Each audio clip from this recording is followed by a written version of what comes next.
Cette fois, ça y est, rejoint par Clément Oubrerie, le dessinateur, et Sandra Desmazières, la coloriste, l'aventure touche à sa fin, du moins pour le premier tome de cette série sur les débuts difficiles de Picasso à Paris.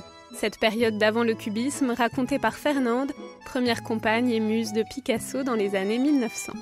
En fait, on démarre sur Fernande aujourd'hui, dans le Montmartre d'aujourd'hui, donc Fernande très très vieille, avec l'Exara Picasso à côté, et puis donc à partir de Fernande vieille, c'est comme c'est elle qui parle pendant tout le livre de Julie, c'est elle qui fait le récit de cette période.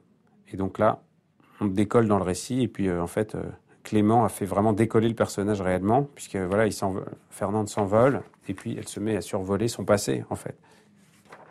Et elle est même là, justement, au moment où Picasso découvre l'exposition universelle en 1900, et puis on voit, il y a encore la Fernande d'aujourd'hui qui s'est envolée à travers le passé, comme ça, et qui apparaît dans le ciel lointainement. Donc c'est vraiment un fil directeur.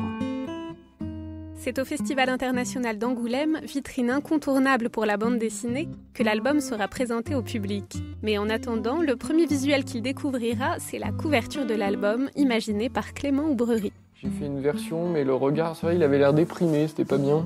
Je sais pas si je l'ai gardé ou pas. Ça tient un peu de choses, mais c'est son... En plus, il louche, je m'aperçois. Et ça ne donnait pas son côté toréador. Une fois son strabisme corrigé, Pablo est prêt à conquérir ses lecteurs. Et du coup, ça c'est un truc, comme ici c'est le service du marketing de tous les objets comme ça, des boîtes et de tout ce qui peut servir à vendre l'album. Et là, c'est ce qu'ils ont fabriqué, qui est l'affiche, qui est vachement bien, hein, avec la couverture, celle de la gueule. L'album a opéré ses différentes mues et les découpages de Jules vont définitivement disparaître pour laisser place aux dessins de Clément Oubrerie et aux couleurs de Sandra Desmazières.